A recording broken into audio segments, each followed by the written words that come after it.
vou dar um depoimento contra mim mesmo. Eu fui um péssimo aluno. Eu era o aluno do fundão. Mas chegava a aula de português. Eu parava tudo para... A aula de português para mim era essencial, era vital. Era um gosto que vinha como se fosse um algo ditado para mim, né? Toda a vida eu gostei de português. Não gostava de matemática, nem de física e tal. Era um péssimo aluno nessas áreas. Na aula de português, toda a vida eu me sobressaí na aula de português. Tanto é que eu gosto muito de escrever, por conta disso, né?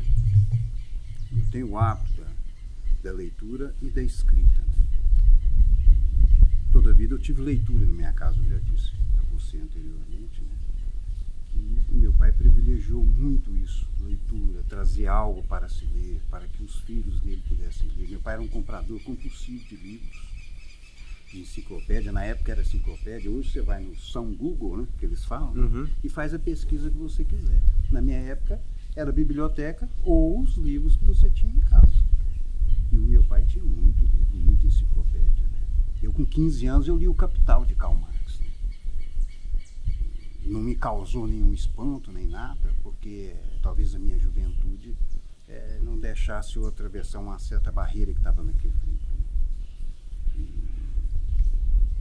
Da minha geração, através desse livro, muitos, inclusive eu, fomos para a esquerda, né, politicamente falando, né? E depois a gente foi descobrindo, eu particularmente, não vou pôr ninguém, eu fui descobrindo a negação, a retrogradação que é a esquerda. Uau! Né? Porque Subjetivo. a esquerda, com perdão da expressão, é burra, porque elas são várias. A direita é um monolito, é um bloco só. É por isso que ela é forte. É por isso que a direita é forte. Eu não estou enaltecendo direita, eu não estou protegendo direita e metendo a ripa na esquerda. É uma opinião minha. Eu fui um rapaz de esquerda que tinha camiseta do Che Guevara, uma placa do Che Guevara no meu quarto. Eu e os da minha geração, não todos, é claro. Porque alguns que vão assistir isso, assim, eu não. Correto. Mas muitos foram. Porque era bonito, era chique. Às vezes Na até minha época, intolerante ser de esquerda, com a né? opinião dos outros, né? Porque estávamos vivendo um período de ditadura militar. Foi uma ditadura, querendo ou não. E o jovem, com aquela impulsividade do jovem, é contra tudo que é aquilo que é estabelecido. Estava estabelecido uma ditadura. Que a gente não sabia muita coisa dela, mas ouvia dizer, principalmente no interior. Eu tinha um tio que recebia um famoso jornal do Rio de Janeiro, chamado Pasquim, que era um jornal de esquerda. Mentira. Todo mês eles eram presos e todo mês eles lançavam isso. E chegava aqui em Morrinhos e eu lia. Eu tinha um tio que tinha esse jornal, não sei como que chegava até ele, mas chegava. Então, e eu sou de uma família de direita. Meu tio Negrinho Carneiro, Antenor Carneiro de Castro, era o expoente da direita aqui, da famosa UDN, né? Ele foi candidato em 1960 contra o seu Nequinha de Freitas e foi candidato a prefeito, perdeu, mas da direita. Ele recebeu o Jânio Quadros, que foi o presidente da República, aqui na chácara dele, né? E eu não lembro desse período, porque eu era muito novo, né? Eu já não tinha nem nascido ainda na época do Jânio Quadros, que eu sou de 62, ele veio aqui fazer a campanha dele para presidente da República. Né? O Juscelino Kubitschek também esteve aqui. Né? Eu também não vivenciei isso, mas tudo por fotografia de ouvir dizer, meu pai contar. Né? Então era chique ser de esquerda na minha época. Voltando um pouquinho de esquerda. Né? Depois nós fomos descobrindo o que era a esquerda, qual é o modus operandi da esquerda, a cultura de esquerda, a esquerda manipulando certas atividades que, ao meu ver, e eu não estou julgando, ao meu ver não condiz com a sociedade igualitária, né? Privilegiando certos setores que não condiz com a moral. Eu não sou moralista, não. Pelo amor de Deus. É uma conversa. Mas é o que eu sinto. A gente respeita, né, as opiniões, assim como a gente sinto, respeita opiniões adversas a nós. Tenho amigos de esquerda, amigos, irmãos meus, moram em Caldas Novas, moram em Uberaba, então são de esquerdas até hoje.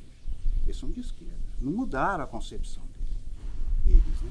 Fazemos parte de um Estado democrático. Né? Claro, e democracia, a melhor síntese e definição de democracia que eu já ouvi e li na minha vida foi de Barbosa Lima Sobrinho. Barbosa Lima Sobrinho foi um grande brasileiro, um político, foi presidente da Associação Brasileira de Imprensa. Aos 102 anos ele escreveu um livro, já faleceu há muito tempo. E ele falava que democracia é o direito que o cidadão tem de se levantar e defender suas teses e os seus princípios.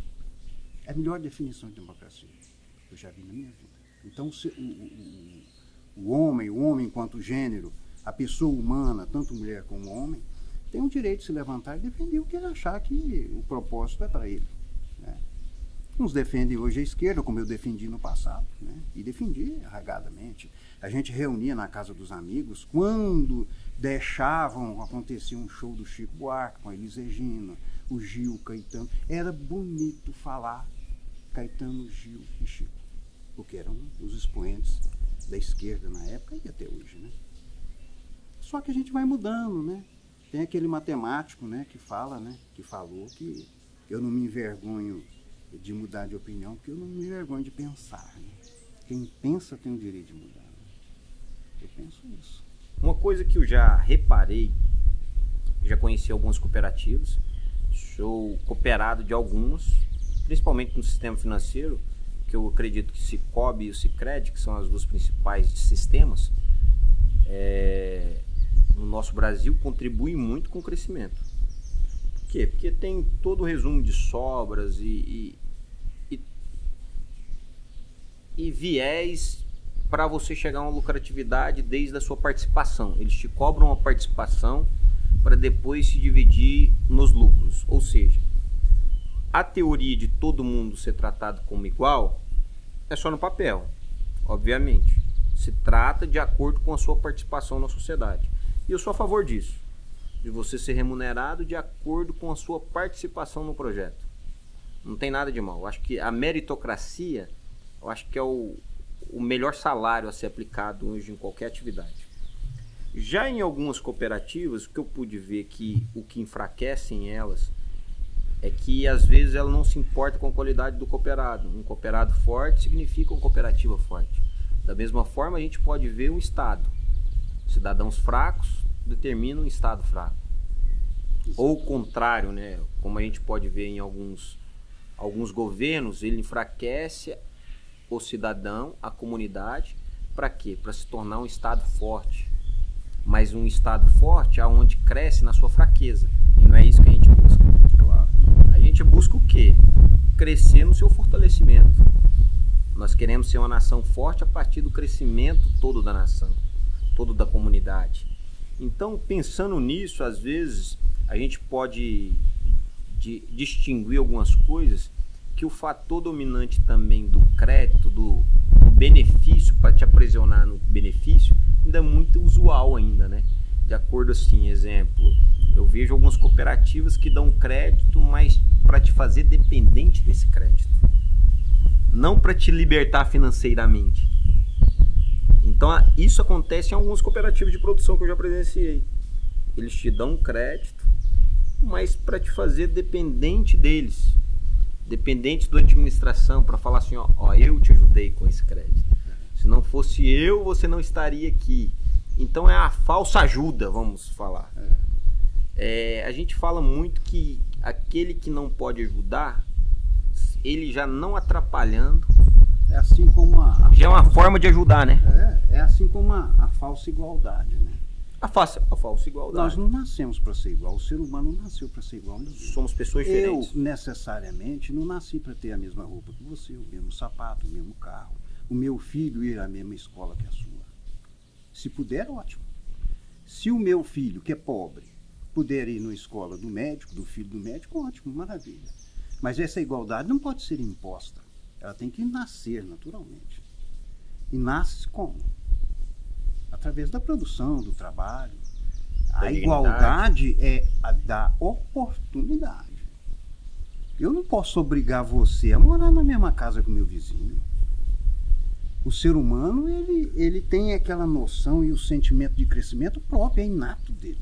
Eu quero ter uma casa melhor que a sua, um carro melhor que o seu, um sapato melhor que o seu, uma calça melhor que a sua. Isso é alguma coisa desprovida de caráter? Absolutamente. É um direito que eu tenho de ter algo melhor que o seu, sem te buscar prejudicar. melhorias, né? E sem te prejudicar, através da minha luta, do meu trabalho. Desde que aquilo ali, o referencial dele, seja uma motivação para crescimento. E não para prejudicar o próximo também. Claro, evidente. A gente tá falando... Todas as nações que obrigaram os seus cidadãos a uma igualdade forçada, eles foram prisioneiros daquele Estado. Vamos dar um exemplo próximo nosso aqui, que é Cuba. Quantos já não morreram cruzando aquele canal de 100 e poucos quilômetros de distância entre Miami e Cuba, para fugir da igualdade maravilhosa? Aí vem um esquerdista e fala assim, mas lá não tem analfabeto, mas não tem liberdade. Ah, mas lá tem médico, mas não tem liberdade. Eu prefiro viver num país livre e procurar o meu médico, procurar o meu professor, do que a imposição. Senão o seu filho vai ser médico. Não, o seu filho vai ser engenheiro. Não, o seu filho vai ser professor, porque o Estado quer. Isso não existe. Isso não é implantável. Tanto é que o comunismo no mundo não deu certo. E a gente vê hoje... Ele caiu por si só. Nossos sucessos empresariais, a gente se dá por isso também, uma liberdade de livre comércio. De livre comércio. Não existe nada mais salutar que isso. Você é forte, você empreendeu bem, você foi consequente, você vai vencer. Se você foi iníquo, o seu caráter foi duvidoso, você vai para a bancarrota. Não há dúvida disso. A liberdade é essa, é dar liberdade de oportunidade. E como que você acha hoje, como que a gente plantaria ou colocaria uma implementação de liberdade de oportunidade? Eu acredito assim, numa empresa já existe essa cultura. Quando a gente pega uma empresa, por menor que seja, você tem colaboradores ou pessoas trabalhando com você, você tem uma liberdade de oportunidade, onde aqueles que vão se destacar, às vezes vão ser promovidos a superiores, a supervisores. Desses supervisores, às vezes coordenadores, e às vezes eles saem os coordenadores para abrir seu próprio negócio. Foram promovidos por quê? Com uma liberdade de oportunidade e uma equidade de oportunidades. A gente tem um dilema que eu acho que às vezes faz jus a isso que a gente está falando, que é o sol nasce para todos e a sombra para alguns. Então, assim, não é para cada cidadão que existe a sombra, né? Eu tenho um tio, Negrinho Carneiro, que falava para mim assim, para uns, meu filho, a vaca dá leite. Para outros, nem isso, né? A liberdade de oportunidade parte da qualificação. A pessoa que não for qualificada hoje está fadada a ficar desempregada o resto da vida dele. E quem disse isso não foi eu, não. Quem disse isso foi um grande empresário brasileiro que já faleceu, dono de 67 empresas, 60 mil funcionários. Antônio Hermílio de Moraes, dono do Grupo Votorantim. Eu assisti a entrevista em que ele falou isso. Aquele que não se qualifica estará desempregado o resto da minha vida. O ato de se chegar a uma oportunidade, a uma liberdade de oportunidade é qualificar. Aí o Estado vem à mão do Estado, necessário para fazer isso. A gente vê um Sebrae forte às vezes. O seu capataz, o seu funcionário que trabalha aqui não tem condição, às vezes até logística, de fazer essa qualificação. Depende de você. Se eu quero o meu agronegócio, o meu business, eu quero ele forte. Como é que eu vou fazer? Eu vou colocar o meu pessoal forte. Eu vou qualificar ele, para mim. Agora, se ele bater asas, você vai ter outros. O que não falta é pessoal.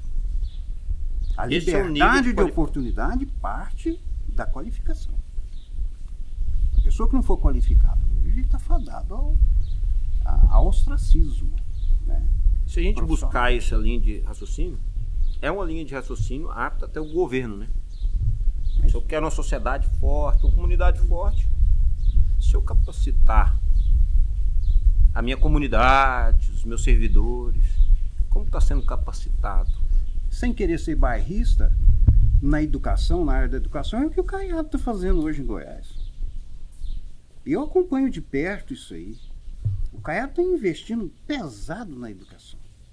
Podem haver algumas controvérsias ou não, você está entendendo? Mas o Caiado está investindo na educação, na educação. O Caiado é um cara que tem visão, ele é um médico. Ele sabe que a qualificação é importante, ele sabe que a educação é importante. Ele sabe que, no final das contas, o voto dessa juventude que ele está qualificando, ele e os professores, os abnegados professores de todas as regionais do Estado, não estou fazendo propaganda para o Caiado, não, é uma realidade que eu vejo no Estado de Goiás. Eu não estou sendo pago por Caiado para falar isso dele, não. É uma liberdade que eu estou tendo. O Caiado está tendo essa liberdade. A minha leitura é essa, a minha visão ótica da educação hoje em Goiás. Em Goiás, que é o estado que eu moro, que é o estado que eu vivo, que eu contemplo. O Caiado hoje talvez seja o governador que mais investe em educação hoje. Isso é bom para mim, é bom para você, é bom para todo mundo. Nós vamos ter jovens educados e qualificados para enfrentar essa guerra que é o ponto de trabalho, que vai ficar mais apertado a cada dia que passa. Se eu fosse pensar em qualificação, a leitura é uma das ferramentas que podem contribuir na qualificação. A principal, eu acho, que tudo parte da leitura. Certo. Tudo parte da leitura. Da leitura que eu falo é da cultura, da pessoa ser curiosa, saber como é que esse queijo é fabricado, como é que essa tábua é fabricada, quem fez essa mesa assim, por que ela foi feita. Isso é curiosidade, o ser humano é um ser curioso. Uns vão atrás de saber, do saber e de saber. Eu fui um que fiz isso. Eu tinha uma palavra que eu não conhecia, na época era dicionário, você pegava aqueles livros do Wise e do Aurélio, e buscava a palavra lá. Eu era um aficionado, eu era fã de dicionário, sou até hoje. Hoje você tem o São Google aí que eles falam, né? Digita a palavra, aparece lá na hora, né? Antigamente eu ia em biblioteca para fazer pesquisa. Uma coisa impensável hoje, né? Um jovem ir numa biblioteca, embora elas existam, mas é impensável você fazer isso. Na ponta dos seus dedos você tem a informação, não é conhecimento. Conhecimento é outra coisa. Você tem a informação. A informação é aquela imediata, é o jornal que você lê, o jornal televisivo que você assiste. Isso é informação, aquela coisa imediata. O conhecimento é aquilo que você adquire ao longo da sua vivência. É através da leitura, da sua formação literária, do ouvir dizer, do passar um para o outro. Isso é conhecimento, adquirir conhecimento. É isso aí. E quem tem conhecimento hoje, neste mundo, não é só no Brasil, não tem o poder. Ele tem o conhecimento de tudo. Ele sabe como é que você vai agir. Você tem uma empresa, você vai fazer uma pesquisa de conhecimento do que precisa a sua empresa, o seu agronegócio aqui. Isso é conhecimento. Você adquirir, trazer conhecimento para a sua área. Isso é liberdade e oportunidade também. Isso é importantíssimo. Isso tudo parte da leitura, da educação, do livro, do saber, do entender, do compreender o que é você. Você está olhando para mim fixamente, você está tentando descobrir o que tem aqui dentro, aqui, né? Isso é a busca do conhecimento. O que esse, afinal de contas, o que esse gordo que está aqui na minha frente está pensando de fato, né? Isso é a busca do conhecimento. Eu acho isso muito importante, é uma coisa muito bela. Isso é lindo, o ser humano buscar o conhecimento. Sem querer ser muito didático. Mas a gente pensando na qualificação hoje, a leitura, vamos falar que a gente encaixa muito na educação. Sem educação, acho que seria impossível a gente praticar a leitura, qualquer um que seja, sobremaneira, o cidadão em si. Porém, eu acho que também envolve uma parte cultural. Por quê? Porque acho que hoje separaram muito-se as pastas. Cultura é uma coisa, educação outra. E nisso tramita muito bem o modelo de governo da esquerda, que a gente vê que eles andam muito atrelados entre cultura e educação. Às vezes, por isso que, às vezes, em alguns certos pontos de vistas, eles estão um passo à frente.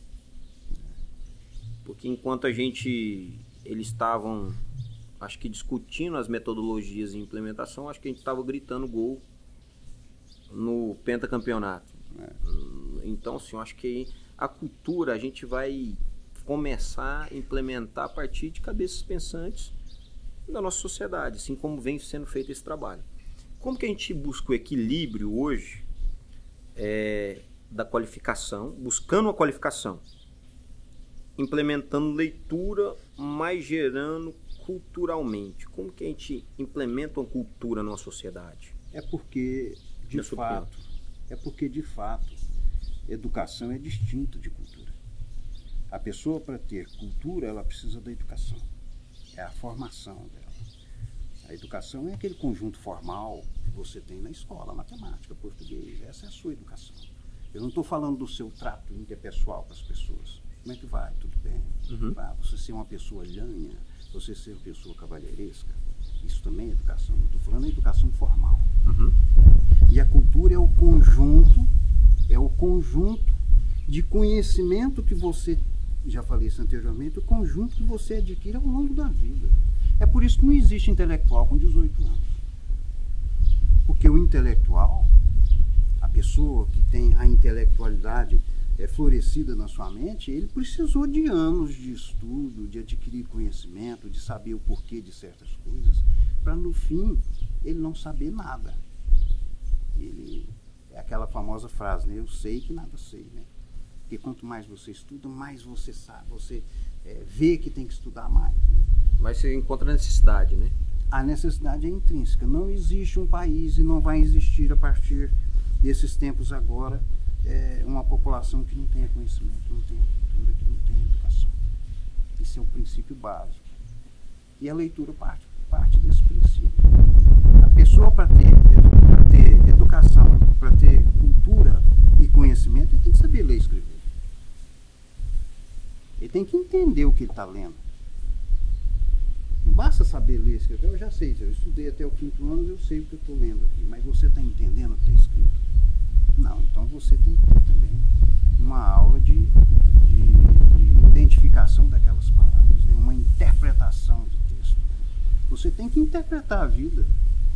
Isso faz parte do conhecimento, isso faz parte da cultura. Eu tinha um amigo que já faleceu, de Morrinhos, Fernandinho Barbosa. O Fernandinho Barbosa é filho do Coronel Fernando Barbosa, tem até nome de rua dele. O Coronel Fernando Barbosa foi prefeito, eu não conheci, não é da minha época. Mas conheci o filho dele, que era muito meu amigo, um intelectual, um escritor. Ele escrevia um jornal aqui, O Liberal, né? E de uma inteligência, ele foi jornalista em Belo Horizonte, né? De uma inteligência perspicaz. Ele fala assim, eles me chamam de intelectual, mas o intelectual é aquele que sabe ler e escrever. Se eu sei escrever um livro, fazer poesia, aí é outro tipo de intelectual, né?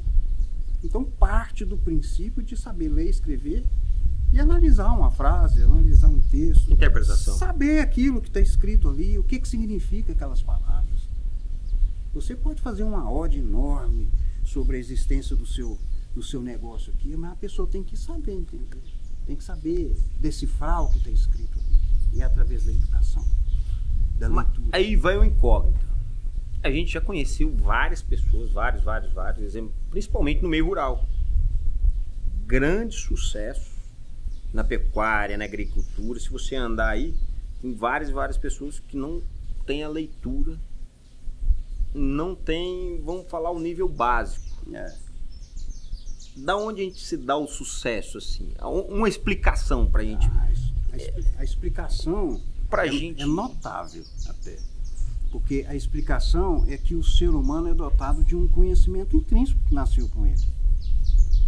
A educação e a escola, a faculdade, vai dar o aprimoramento para ele. Outro dia eu assisti um Globo Rural, não sei se você tem o costume de assistir, esses dias, não há muito tempo, um senhor de uma fazendinha lá em Minas Gerais que construiu uma usina para ele. Ele não sabe falar, ele não sabe escrever o nome dele. Ele escreveu uma usina que acende a luz na casa dele inteira. De onde que vem esse conhecimento? De onde que vem? A pessoa nasce, você pode falar até que é um certo mistério, mas é aquela curiosidade que eu falei anteriormente do ser humano de ir atrás, de procurar saber, de entender que aquela água que gira naquela roda, que bate num ferrinho, que gera uma eletricidade ali, vai passar para a luz, para a lâmpada da casa dele. Ele entender aquilo. Obviamente que existem inteligências que são mais evoluídas que as outras. Não estou chamando ninguém de burro, não. É porque isso é natural, é uma coisa natural. Você é mais inteligente que eu sou menos inteligente que o Anderson Simão, que é o nosso amigo. que nos acompanha aqui. Então, assim, é uma coisa natural. Esse conhecimento natural que a pessoa tem é que dá isso aí. Os que têm condição e conseguem evoluir esse conhecimento dele através de uma faculdade, através de uma leitura mais aprimorada, ele vai galgar sucesso, não tenha dúvida disso. Não tenha dúvida disso. Grandes expoentes, o que construiu o iPhone aí, esqueci o nome dele agora. Steve Jobs. Steve Jobs, a inteligência daquele rapaz, ele andava descalço, para baixo e para cima, de camiseta, e não estava nem aí com a barriga lá. E o que ele construiu? Ele era um cara até desaforado com ele mesmo, né? Ele não privilegiou ele mesmo. Elon Musk, a gente vê também que é um Elon Musk, que é um... A gente pensa até que é um doido de vanas, mas não tem nada de doido aquele rapaz. Aquele cara vai ser uma das grandes fortunas do mundo, né? Já é, né? Ele vai levar o homem a Marte, isso eu não tenho dúvida nenhuma, não sei quando, ou se vai ser só a empresa dele, ele já vai ter morrido, mas ele vai fazer, porque ele é determinado. É a determinação da pessoa, né, João? A determinação da pessoa. Pessoa determinada, eu vou fazer isso, eu vou conseguir fazer isso. Então a gente pode falar o seguinte, não é aquele que detém do conhecimento, mas aquele que tem atitude que vai implementar a cultura. A cultura e buscar aquele conhecimento, né? Porque, vamos falar, são pessoas também que superdotadas de capacidade de aprendizado, seja elas escritas, lidas ou executáveis, as atividades. Exato. Quando a gente passa por esse viés, a gente olha então que o principal é a gente às vezes executar por aquilo que passa na nossa mente. Se esse rapaz da usina não tivesse executado, talvez não teria experimentado a oportunidade de não saber ler e escrever e inventar uma usina. Inventar uma usina. Aqueles outros também precursores que a gente fala, do agro e da pecuária, da agricultura, que hoje é um sucesso, é um fenômeno, mesmo sem leitura e às vezes sem estudo, são pessoas que têm uma forte execução, são pessoas diligentes. Pessoas que pegam uma missão e elas cumprem essa missão que foi dada. Vão até o fim. Independente. Tem aquela meta. Então, às vezes, se a gente pensar assim, em equipar de conteúdo a sociedade para a gente ter uma transformação cultural, não seria importante também a gente pensar em encorajamento dessas para uma transformação cultural? Mas é claro, é o que eu falei anteriormente, né? Se não houver investimento nisso, se o Estado, que é vamos dizer, o pai disso tudo aí, nós elegemos ele para fazer justamente isso, né? Não investir nisso, é o que eu falei do Caiado, ele está investindo maciçamente na educação. Porque ele está tendo essa visão. A grosso modo, a teoria é boa, mas a execução e a prática sempre vai sobressair. É tudo. A teoria. É o mesmo princípio da inteligência não fazer caráter. Correto. É o mesmo princípio. Todos os grandes maus caráteres da humanidade, todos os grandes assassinos, todos os grandes déspotas da humanidade conhecidos foram todos muito inteligentes. Então, inteligência não mede caráter, mas mede a fluidez do conhecimento. Né? Ele pode escolher. Nós, seres humanos, somos dotados da escolha. É o que nos diferencia do animal irracional. Né? E a diferença... O cachorro ele é porque ele late porque ele late, o passarinho voa em vez de andar porque ele é dele, da natureza dele, é dele voar.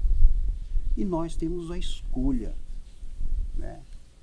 E uma coisa até difícil de falar, o único ser da Terra pensante é o que mata o outro, é o que vilipendia o outro, é o que usa droga, é o que mata, é o que rouba, é o que furta, e é o que pensa. E é o único que pensa. Todos os outros vivem sobre o instinto. Eles caminham sobre o instinto. É a perpetuação da própria vida, né? Do próprio grupo dele. Nós temos um diferencial que é pensar, cognição. Né? E nós não utilizamos isso, nem 5%. Né? A gente admira muito quando a gente passa a pensar que a forma, o veneno e o remédio só muda a dosagem, né? Exato. Então é a forma que você utiliza, ele vai ser veneno ou vai ser remédio. O soro antiofídico é feito do veneno da cobra. Do próprio veneno. Do próprio veneno, injetado no cavalo e tal, e ali e tal, né? Todas as drogas vêm de uma folha da natureza, né? Que é manipulada ali e vai se retirando aquele extrato e tal. Então, o veneno que você falou, o veneno, a vacina do veneno vem do próprio veneno. A molécula, né? Vem do próprio veneno. Ela é extraída do próprio veneno. Chegaram à conclusão, o gênio chegou à conclusão, que na época quando foi tal, ele não era estudado, ele tinha aquela cognição na vida dele, de descobrir, de ir atrás. Essas grandes invenções que o mundo teve ao decorrer dos séculos, foram pessoas que não tiveram faculdade, eles criaram a faculdade. Eles é que criaram essa faculdade. E foram intuindo, e foram tal, isso aqui eu vou perseverar nisso aqui, eu vou achar a saída nisso aqui. Né? E foi estudando, e achou, falou assim, não, mas eu tenho que tirar a solução do veneno, eu tenho que tirar do próprio veneno, já que ele que me causou. Então toda porta que entra tem uma saída. E é daquela ali, né? Ele chegou a essa conclusão, né? No meu pensar, né? A gente gosta de ir sempre colocando pontos aqui. Então, se eu pudesse pontuar aqui até agora, para pontuar para o meu crescimento como pessoa, como empresa, como funcionalidade da sociedade também, o primeiro passo que eu poderia pontuar é busque o conhecimento. Uma das ferramentas para mim buscar esse conhecimento está a leitura, que está disponível a todos. A todos. Mas o fato de eu buscar o conhecimento, independente da leitura, que são pessoas às vezes que desprovidas de leitura ou da gramática, do estudo, elas possuem conhecimento e possuem autoridade de certa determinação. E aí a gente consegue ver o sucesso dessas pessoas. Por quê? Porque elas buscaram e alcançaram conhecimento numa área específica. Exato. O segundo ponto também que a gente pode observar é que executar às vezes é melhor do que só a teoria. Então são pontos que executam que vão transformar culturalmente a nossa sociedade e a realidade de qualquer coisa nossa. Não adianta nada a gente fazer essa mesa aqui, eu ter diversas funções, diversos níveis de aprendizado com o senhor e não executar o que eu aprendo. Então a gente aprendeu a ser diligente também nas ações que a gente vem aprendendo. Por lista de prioridades ou então por questões disciplinares a gente coloca os nossos afazeres. E o senhor acompanhou Morrinhos ao longo desses anos todos. Então vamos falar que de 170 e poucos anos de Morrinhos, o senhor já participou, vamos falar 61. Obviamente o senhor não tem conhecimento daqueles iniciais. 50, né? 50 anos. Esse eu tenho lembrança, né? Lembrança. 50 anos atrás. Né? E a gente está num ano eleitoral. Um ano nisso, e a gente falou muito no ano passado sobre honrar, sobre gratidão. E é impossível a gente olhar um Morrinhos agora e não agradecer, não ter gratidão e não poder honrar aqueles que já passaram pela história de Morrinhos. Exato. E pensando nisso, eu gostaria que o senhor falasse um pouquinho, para quem escuta aqui, a gente conhecer um pouquinho de como que foi Morrinhos lá atrás, como que esses precursores trouxeram. Acho que a história nos ensina também. E aí, desde os governantes lá atrás, qual que é o que o senhor lembra assim, do início, na juventude do senhor, quando era criança, o senhor se lembra desse e veio caminhando para cá até onde a gente está? Eu tenho uma lembrança assim, muito, muito forte. Meu pai era gerente de banco aqui e ele me levava para fazer essas visitas. Então eu acompanhei a construção da Vila Bela. A Vila Bela era quase em outra cidade. Você saía de Morrinhos, andava uma parte em estrada de chão e chegava na Vila Bela. Eu lembro da montagem do Cristo Redentor, que fica lá no morro. Lá. Eu lembro quando ele chegou, os caminhões chegando com os blocos lá para a montagem lá do Cristo Redentor. Eu lembro dessa atitude, e foi no governo do Joviano Fernandes, que eu falei, que o filho dele foi até vice-prefeito, junto com o Rogério, né? Que é o Renato, né? O apelido dele era Capoeira, a gente conhecia ele por Capoeira, né? Já faleceu também. Foi filho do Joviano. E foi prefeito, o Joviano foi prefeito e começou essa Vila Bela, né? Essa Vila Bela lá, as ruazinhas foram feitas para não trafegar muito carro, porque não existia muito carro aqui, né? Eu sou ainda do tempo do Cinca Chambord, né? rabo de peixe. Você não sabe nem o que é esse carro. É um carro bonito na época, considerado de luxo, né? Que muitos tinham, né? Então, assim, depois foi evoluindo, igual eu falei para você. Depois veio o Helenês, que eu tenho mais lembrança, o Helenês, né? O Helenês é que mudou, resolveu mudar a prefeitura, que até então era no Fórum Velho, naquele prédio da esquina ali, do Fórum Velho. Certo. E comprou o prédio das Irmãs Agostinianas, né? Se não me engano, são as Irmãs Agostinianas, que é o prédio da prefeitura hoje. A tua administração. Ali era um colégio das Irmãs. Minha mãe estudou lá, né? Eu joguei muito voleibol numa quadra que tinha lá, tinha uma piscina lá. Então, era cercada de muros e tal, né? Então, ele já começou essa evolução, a mudança do centro administrativo da cidade. Que ali funcionava a Câmara Municipal, a Prefeitura e o Fórum. Ali naquele prédiozinho lá, da esquina. O Helenês teve essa visão, ou pelo menos ele começou a ter essa visão, né? Eu lembro dele todo dia, indo e voltando lá, até inaugurar, né? Eu não me lembro se foi ele realmente que inaugurou, né? Mas ele deu o início, o pontapé, né?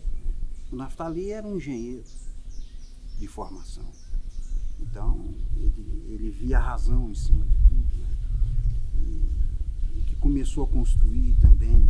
Logo veio o Iris Rezende, que era primo dele, deu uma ajuda enorme, né? O Iris Rezende era primo do Naftali. E passou a evoluir mais ainda Morrinhos. É difícil falar de cada um com coisa que passou há 50 anos, há 43 anos, né? Mas a gente viu que foi tendo uma evolução constante naquilo ali, né? Veio o Rogério então deu aquele boom, né? Aquele boom, era a mente nova, era o jovem, né? Era o jovem capacitado, o engenheiro também, né? E cresceu também, né? Morrinhos foi expandindo, né? Com o Rogério. Depois veio o Joaquim Guilherme também. Joaquim Guilherme também uma mente boa, filho de fazendeiro, né? Uma família também progressista, vamos dizer assim, não no sentido exato da palavra política, né? Mas ele era um progressista, assim como o Rogério também é progressista, né? Mas ambos conservadores dentro do que lhes foram passados pelos seus pais, né? O progresso que eu estou falando é no sentido de evoluir. De execução, de progresso. De evolução, né? Não estou pondo aí, ó, o viés político, de esquerda com direita. Republicanos não. E nós sabemos muito bem que a esquerda é progressista e a direita é conservadora. Isso, né? Eu não estou pondo nisso aí. Estou pondo no sentido de evolução mesmo, de dia a dia, né?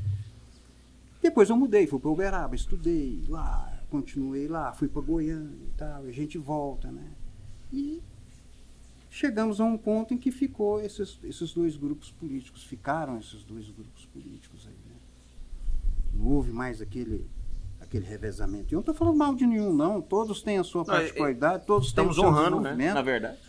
Todos têm as suas qualidades, todos os dois. Admiro todos os dois. Eu tenho laços de parentesco com o Joaquim Guilherme. O avô dele, a avó do Joaquim Guilherme é prima primeira do meu avô materno.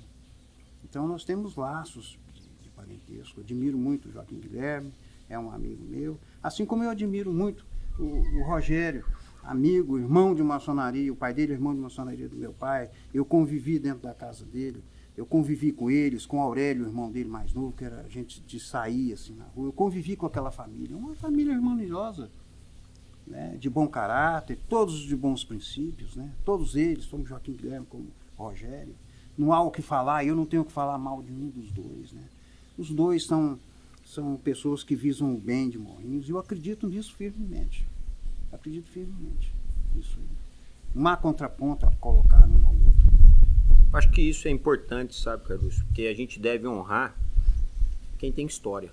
É muito perigoso aquele que não tem história. Muito. Então, se aparece alguém que não tem história, é muito perigoso.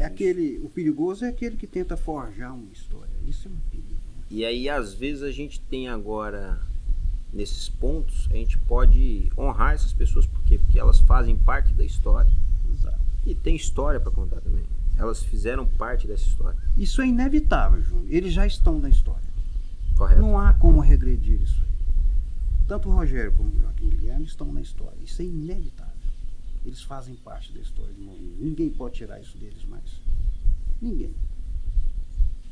Eu vi um dia o Bispo Fabrício falando o seguinte, que legado não é sobre aquilo que você constrói enquanto tem vida, é sobre aquilo que você construiu dentro das pessoas enquanto você não tem mais vida. E deixou para a posteridade. Né? Então, assim, usufruir aqui. Isso, o legado é muito importante. Eu acredito assim que qualquer um que Helenês, o Naftali, todos esses que o senhor Areno, Areno, passei por todos eles. Eles deixaram um legado.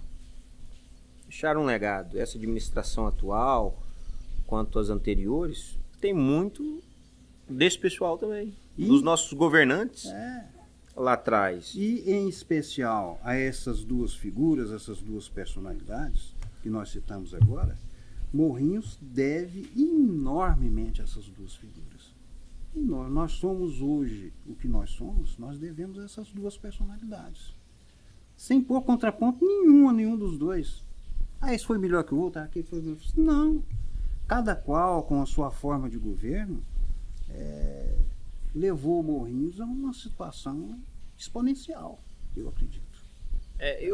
Eu gosto muito, eu tenho amizade, tenho uma abertura para conversar com as duas lideranças. Sou privilegiado por isso. Então, assim, acredito que isso aí é uma graça que às vezes não é nem o que o Júnior merece, mas às vezes é uma graça que Deus me concedeu. Ter às vezes um acesso a duas pessoas como eles e poder aprender com eles.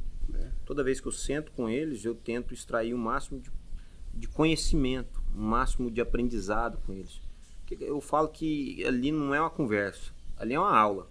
Toda vez que você senta com eles, você está tendo uma aula de gestão, uma aula de administração, e você vê assim como o senhor. Eu estou sentado aqui, eu estou tendo uma aula histórica da minha cidade, uma aula cultural também, uma aula de implantações. Então isso aqui tudo eu vou levar para a minha vida, para o meu desenvolvimento. E a gente desenvolvendo, automaticamente outras pessoas são desenvolvidas. Claro. Essa é a rede e a cadeia toda. E a gente querendo construir então isso, a gente vê o quê? Que sempre existe uma contribuição entre uns e outros. Nesse meio, até uma oportunidade anterior, a gente estava gravando, então conheci o senhor através de um amigo que, esse amigo, eu admiro muito o trabalho dele e quero honrar ele. Exato. Porque o senhor não é a primeira pessoa que ele traz até aqui. Na verdade, sim, o senhor, ele trouxe na primeira vez que ele veio aqui, que foi o Anderson Simão. Então quero honrar a vida dele mais uma vez aqui. Por quê? Porque é uma pessoa que acredita na gente. E ele não tem essa de conectar porque eu vou ganhar. Eu vou conectar porque eu acho que é bom. É bom para ambos. É bom para difundir. Então o coração dele mostra muito sobre a pessoa dele. Admiro o Anderson por isso. Quero honrar a vida dele também. Que eu vejo que às vezes ele é até mal interpretado. Muitas vezes. Mas eu acredito que sim, o coração dele é maior do que a interpretação de qualquer um. Eu sempre vejo ele querendo fazer a boa. A gente até desenvolveu um projeto junto aí, viu, Carlos? Tá perto aí da gente apresentar esse projeto, a gente tá buscando alguns apoiadores, que eu acho que acredito que é o que ele faz. O que ele faz de forma organizada. Quando eu vi o que ele faz, eu busquei o quê? Falei, cara, vamos buscar um mecanismo de organizar essas ideias. Humanamente falando, se a gente não organizar, a gente se limita. Por quê? Porque não tem como expandir mais. Entra no mesmice, né? Na mesmice de sempre. Né? Sempre naquela repetição, né? Então vamos pensar em quê? Em escalabilidade. Hoje, se a gente não pensar em escalabilidade, a gente vai ficar o quê? Aprisionado em um certo estágio de crescimento. A partir do momento que a gente pensa em escalar alguma coisa, só é o limite. O Anderson Simão é de um talento enorme. O Anderson Simão, se estivesse em São Paulo, no Rio de Janeiro, ele estava na Rede Globo, no SBT, como ele já esteve. Já esteve? Se ele estivesse nos Estados Unidos, ele estava em Hollywood. As pessoas não sabem, quem convive, você convive com ele, eu convivo a miúde com ele. o talento daquele rapaz, o coração daquele rapaz, as coisas que aquele rapaz faz, tirando o tempo do trabalho dele para postar coisas, pedidos de socorro dos outros, absolutamente. E é toda hora graciosamente, isso, né? Assim, de coração, você está entendendo? Não foi honrado na eleição em que ele foi candidato a vereador. Eu achei que ele ia tirar uns 1000 e tantos votos, tirou 200 e poucos votos. Eu achei que foi assim, sem querer julgar eleitor nenhum, eu sou um eleitor, de uma injustiça enorme com a capacidade que aquele rapaz tem de fazer as coisas para os outros, sem querer nada em troca, absolutamente nada em troca. E o talento artístico que aquele cara tem, ele é um ator, ele é um comediante. O que a gente admira mais ainda é que, independente do cargo que ele ocupa, ele já mostrou que ele está para servir. Então, independente sempre, de tá ou não sendo vereador, no momento, ele já mostrou que ele está para servir a quem é a comunidade que ele se encontra. E a vereança, o cargo de vereador, seria mais um canal para ele. Potencializaria. Mais um canal. Ele teria a caneta na mão e a disposição, se fosse o caso, de aliar ao prefeito e fazer muito mais para quem ele procura. Eu não estou fazendo propaganda política para ele, não. Eu gosto muito de um amigo, que um amigo falava, que ele falava o seguinte: tem coisa que dá errado para dar certo. Então, às vezes, assim, Amados que vem para bem. Isso, eu acredito, sim, que isso ele deve ter aprendido uma lição, como todo, ele já contou aqui também no podcast, que ele aprendeu em cada lição que ele passou na vida, desde o fato, hoje ele é assim, às vezes porque ele passou porta a porta e vendendo um DVD. Então, ele aprendeu a conversar com todo mundo, escutar todo mundo. Exatamente. E hoje ele é fruto de uma semente que plantaram nele lá atrás. O fato de um cara parar o tempo dele de trabalho, escutar você vender o seu produto, mesmo sem interesse em comprar aquele produto, às vezes é essa paciência que ele executa hoje. Exato. De executar, de escutar você falando do seu produto sem ter menor interesse, às vezes, em adquirir um produto, mas em te escutar realmente e trabalhar o que você tem a dizer. Exatamente. Então vejo ele muito isso, ele às vezes parando seus afazeres para escutar. Exato. E assim, ele me motiva também. Ele é um ouvinte, né? É um ouvinte. Ele é um ouvinte. Hoje, um psicólogo. E o que isso aqui representa, essa mesa representa para mim, é nada mais do que um ouvinte. Eu falo que eu sou o primeiro ouvinte de cada episódio. Graças a Deus eu tenho esse privilégio de poder sentar pessoalmente. E viver um episódio é melhor do que eu somente ouvir ele. Então, se cada um que tem admiração por algo e encontra um mecanismo de aprendizagem, se ele poder trazer isso para a existência e viver essa experiência, é melhor do que ele só escutar. Exato. Isso despertou em mim quando eu escutei uma somente frase. Foi uma chave que destravou às vezes algo que estava bloqueado em mim. Que falou, você fazer parte da história é melhor do que você ouvir história contada por outros que viveram. Então você decide nesse mundo se você vai fazer parte da história que vão contar ou se você vai ser somente um ouvinte da história que se concretizou nesse mundo. Exatamente. Então quero parabenizar todos esses governantes nossos que já fazem parte da história e quero dar uma motivação a esses que querem fazer história ainda. Eu acredito que a nossa sociedade tenha muito a crescer com essas pessoas que querem vir e escrever também os seus atos, seus feitos, suas contribuições na história nossa. E do Helenês para cá, Júnior, eu tive convivência dentro da minha casa com todos. Todos frequentaram a minha casa. Não que eu seja importante, meu pai fosse importante. Não é isso não. Amigo. Morrinhos era pequena, era uma cidade pequena, todos eram amigos. Às vezes é até profético, né? Tem que passar lá pelo Cardoso. Pode ser. Pode ser, eu não acredito muito não, mas pode ser. Mas eu convivi com todos eles dentro da minha casa. Todos eles, amigos do meu pai. Meu pai tinha muitos amigos escritores também, convivi com todos. Né? Em Goiânia, Anápolis, aqui. Né? Então, Morrinhos é um celeiro cultural, um celeiro de conhecimento. Morrinhos começou sua vida política ainda com o senador Hermenegildo de Moraes, foi presidente do Estado. Né? O presidente do Estado na época era governador. Então Morrinhos tem história política. Eu lembro muito bem de Morrinhos, eu pessoalmente lembro, quando Morrinhos saiu até numa manchete do Popular.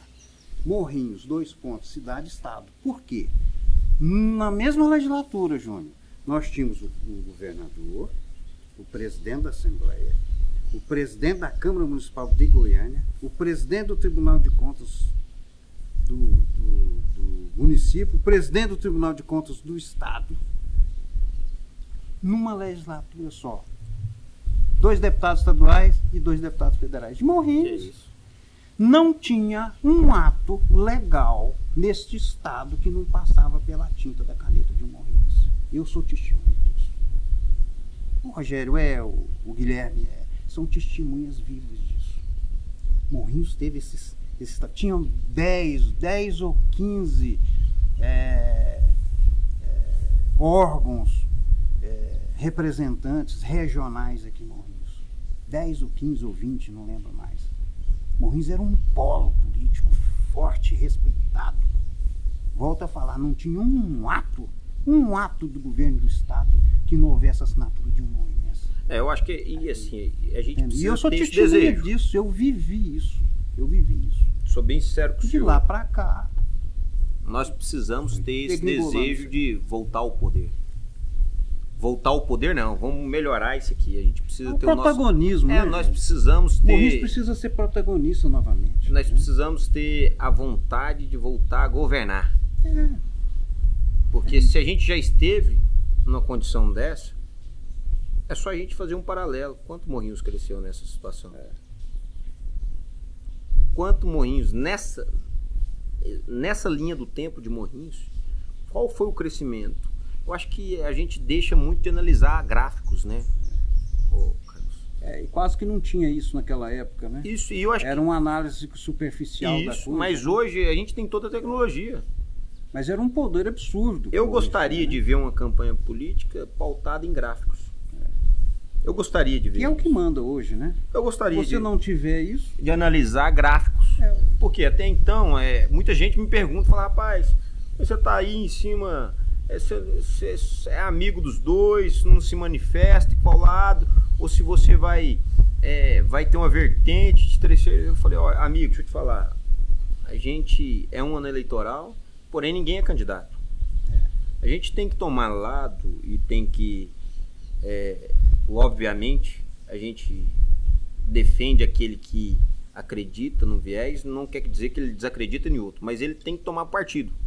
Vai chegar no momento, Júnior, em que essa definição tem que haver. Isso, que vai haver uma definição. E quando essa definição será pautada não só na condição do Júnior, mas em um bem comum da sociedade, de acordo com a minha opinião também. Exatamente. E quando isso Faço minhas as suas palavras. Quando isso acontecer, a gente precisa pelo menos ter candidatos. Exatamente.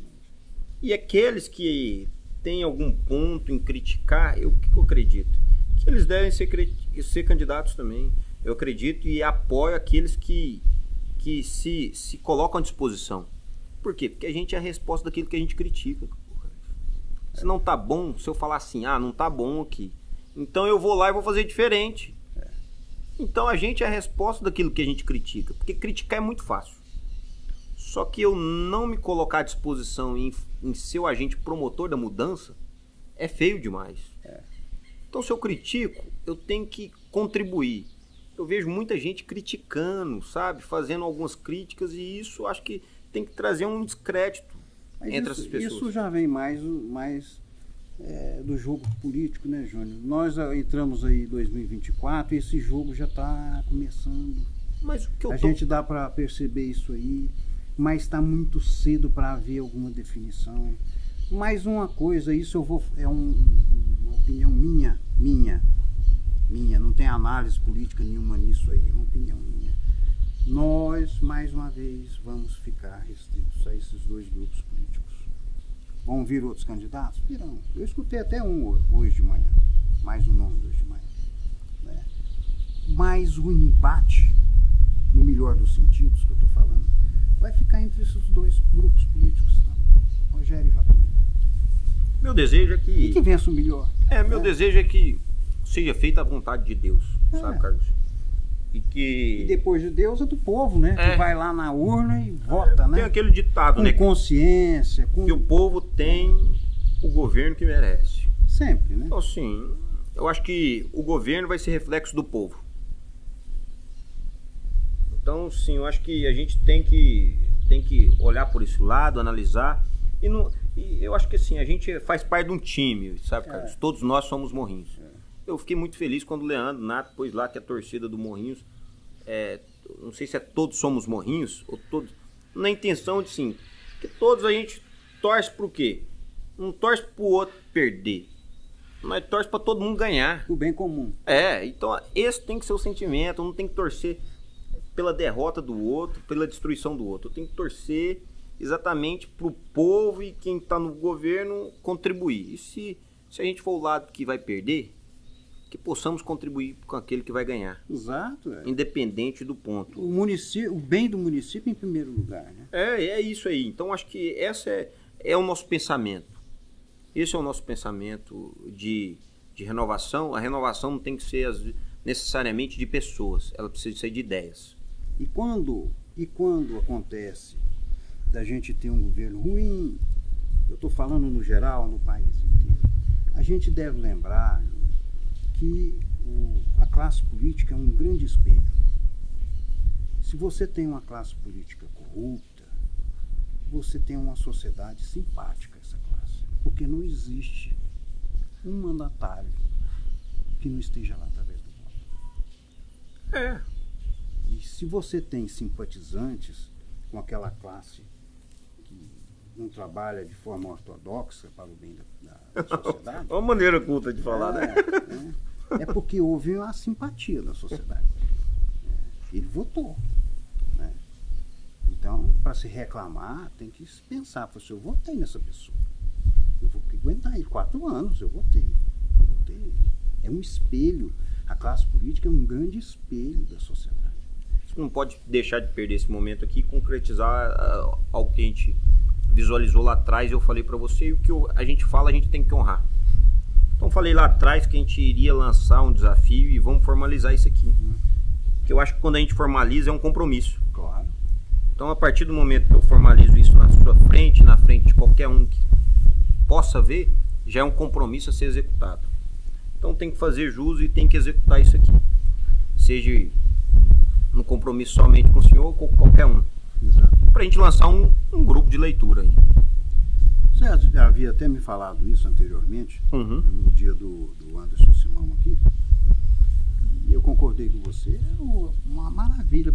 A leitura para mim é um prazer, não é um sacrifício. Certo? Escrever já é um sacrifício. E eu acho que eu tenho aquela agonia de terminar aquilo e tal. Me por causa até uma ano ansiedade. Eleitoral, eu não sei se tem, não sei se você já leu isso, chama Pobreza das Nações. Não. Então, esse livro aí foi um livro que eu conheci através do evento nosso, através do evento que estava sendo liderado pelo Bispo J.B. Carvalho. E nessa ocasião estava o Cabreira lá, que foi até ministro da Agricultura. Então, um fenômeno também. E ele, então, a gente teve, o Bispo, ele nos presenteou com algumas centenas de exemplares desse livro, que foi Pobreza das Nações. Eu acredito que por um momento é oportuno a gente estudar isso, a gente ver, não tem como a gente buscar riqueza se não conhecer a pobreza. Exato. Então é bom a gente estudar o que é ela. Eu acho bem pertinente esse título e é uma sugestão minha. Se você ficar à vontade de querer buscar um clube de leitura começando por outro livro, fica à vontade. Porém, é uma sugestão para a gente começar por esse livro. Ele não é fino. Mas, porém, eu acho que é bom para a gente executar, a gente criar-se esse hábito e a gente vai elaborar. Vamos fazer o combinado da gente soltar esse clube de leitura no máximo no meio desse ano para a gente começar então executando. Com o maior prazer. E é isso aí. Então, te agradeço muito sua presença, agradeço a parceria, a compreensão. É um privilégio para mim estar sentado e poder escutar histórias de Morrinhos, história daqueles precursores e poder aprender com você, Carlos. Eu acho que assim, o fato da gente sentar e investir esse tempo aqui é um investimento em conhecimento. Eu que te agradeço, Júnior, nesse lugar encantado que você tem aqui, a paz que a gente sente aqui. Eu estou sendo entrevistado por você e estou sentindo um bem-estar. Amém. Maravilhoso, né? Então, é um lugar muito gostoso, aprazível, um papo diligente, gostoso também. Eu espero ter correspondido. Eu sempre acho que quando eu falo com alguém, eu acho que eu sempre não correspondi ao que a pessoa queria daquilo. Mas é assim, eu sou melhor escrevendo do que falando. Não, mas que isso aí eu acho que a gente tem muito a somar e a servir. Estamos aqui como meros mordomos. Exatamente. Estamos prontos a servir. Servir aqueles que estão conosco, com a nossa família. Aliás, a gente falou muito de esquerda e direita, eu quero defender a primeira instituição privada nossa, que é a família. Por isso que eu acredito que todos nós... mater da sociedade. Eu acredito que é a primeira empresa, né, privada, que aquilo é seu. Sua esposa é sua. Família é tudo. A partir do momento que o cara puder dividir a esposa dele, eu acredito que ele acredita no socialismo, né? Mas até então, né? Se ele não puder dividir, eu acredito que ele então é um... E eu faço um adendo sobre isso que eu falei sobre o direita. Esquerda. Nada contra quem é de esquerda. Eu não tenho o direito de tirar a fé de ninguém, inclusive a política. Não tenho o direito. A pessoa é o que ele é. Mas eu me reservo o direito de ter as minhas convicções, que eu já tive do outro lado. Democraticamente também. Já tive do outro lado, eu conheço. Né? O seu direito de expressão. É um direito de expressão sem ofensa a ninguém. Não estou querendo ofender ninguém, nem nada, nem instituição nenhuma. Só trabalhando na linha de raciocínio. É o que eu penso na vida e é o que eu acredito que seja isso realmente a verdade e o caminho. Né? O caminho é a liberdade de oportunidade. E a liberdade de oportunidade não se consegue com escravidão, com imposição. É liberdade, o nome já indica. É liberdade. Eu não consigo compreender alguém boicotar o agronegócio, que gera riqueza. Mudar os impostos de uma nação inteira e enfincar a faca no agronegócio com gosto, com vontade. E ninguém explicou isso até hoje. Todo comentarista político nas televisão batendo palma para nova até perdi o nome da coisa lá que eles inventaram lá dos impostos lá e tal. Hoje você está afiliado em qual partido? Nenhum. Eu vou convidar, não tem como. Um cara como desse tem que participar do novo. Vamos filiar no novo já. Depois nós vamos conversar sobre isso. Vamos filiar no novo aí. Você sabe por quê, Júnior? Antes, não sei se já está terminando, se eu já estou passando a hora. Eu faço parte de um grupo político de Caldas Novas, de um grande amigo meu, que é o Andrei Rocha. Ele é presidente da Câmara Municipal de Caldas Novas, presidente da União dos Vereadores do Estado de Goiás para o sul de Goiás. Boa. Um jovem que é de Morrinhos. Ele é de Morrinhos. Prata da casa, mas está lá em Caldas Novas. Contribuindo onde ele está inserido. Eu faço parte, trabalhei com ele durante 7 anos lá, 2 anos com ele, depois o resto na prefeitura, como chefe de gabinete do secretário de saúde. Então eu faço parte desse grupo lá de Caldas Novas, sem filiar a partido. Eu não sou filiado ao partido dele, mas eu faço parte desse grupo. Mas depois nós vamos conversar. Vamos sim. E eu continuo com o grupo de lá e o daqui. Correto. Aqui é onde eu nasci, é a minha cidade. Né? E lá a porta que se abriu para mim. Né? Caldas Novas, eu tenho grandes amigos em Caldas Novas. Politicamente, então, o que Morrinhos não me deu, Caldas Novas me deu. A verdade é essa. Eu não tenho constrangimento de falar isso. Caldas Novas abriu as portas para mim. Prestígio, amizade, política. Caldas Novas. Morrinhos, os meus amigos políticos, que também me abraçam, eu abraço eles também. Então é tudo uma boa. Eu tenho que anotar. Vamos conversar sobre isso aí. E eu vou começar a anotar as coisas, porque eu já falei para os meninos aí que tem coisa que vem na minha mente, eu vou ter que anotar, porque senão vai chegar um dia que eu vou precisar de todas as informações, hein? Mas eu te agradeço muito, Carlos, grandemente, a sua disponibilidade está vindo, e eu acho que é uma contribuição muito. E a sua disponibilidade sempre está contribuindo. Esse fato de você separar seu tempo, investir num clube de leitura, às vezes a gente está indo contra a cultura dos outros, né? Geralmente sempre, né? Ninguém tá ligando a cultura, a leitura, incentivando, mas Cultura no Brasil aqui. não é prioridade, né? É, infelizmente. Meu avô falava assim, ó, aqui tem um culturão danado, rapaz, olha o tanto de mandioca, o milho ali, ó, o culturão danado. Então às vezes, a gente deixa essa cultura e ir pra uma cultura intelectual, né? Então é isso aí, a gente está pronto para servir, está pronto para ser um pilar, uma ferramenta também, disponibilizar recursos que a gente já tem acesso e esses recursos possam reverter num bem comum. Eu acredito num amanhã melhor, sabe? Eu também. Se a gente não acreditar, nós estamos perdidos. Eu tenho esperança no mundo de amanhã. Eu também tenho. Meus filhos vão viver um mundo muito melhor do que o nosso. Eu sou esperançoso. Então assim, eu acredito que a gente tem que contribuir para isso. Claro. Tem que buscar essa melhoria. Os dias estão ficando melhores. Toda ação tem uma reação. Se não começar... E então a gente tem que estar aí, buscando a execução. É aquela execução que eu aprendi com você, que às vezes a prática é bonita, mas a execução faz mais parte. E buscando o conhecimento, que eu possa ter, Deus possa me dar esse privilégio de sempre sentar à mesas com pessoas que me tragam conhecimento. Esse é um pedido que eu faço até em forma informal de oração, mas que ele possa me privilegiar. Sentar à mesa com pessoas que possam agregar no meu conhecimento. E que nunca venha faltar essa vontade de buscar o conhecimento no meu coração. Eu que agradeço. Eu sou lisonjeado. Estou lisonjeado em estar aqui com você, sendo entrevistado por você. Amém. E isso aí a gente está à disposição. Eu acredito que tem muita gente para a gente percorrer aí em Morrinhos também. E assim como a gente conhece outras pessoas. A gente está caminhando, igual eu estava falando para o senhor, agora para fazer algumas edições especiais que eu quero trazer ao público. Então a gente vai caminhar para fazer uma edição. Mato Grosso do Sul já tem agenda, Mato Grosso já tem agenda, Goiânia tem agenda. Maravilha. A gente vai fazer uma edição especial de Legendários também, que é um programa que faz parte. A gente vai fazer uma edição Brasília também, a gente vai fazer uma edição São Paulo. Então tem várias regiões já no Brasil que tem agenda confirmada. Quero levar para Curitiba também, que é uma região que a gente admira muito lá, o desenvolvimento cultural total.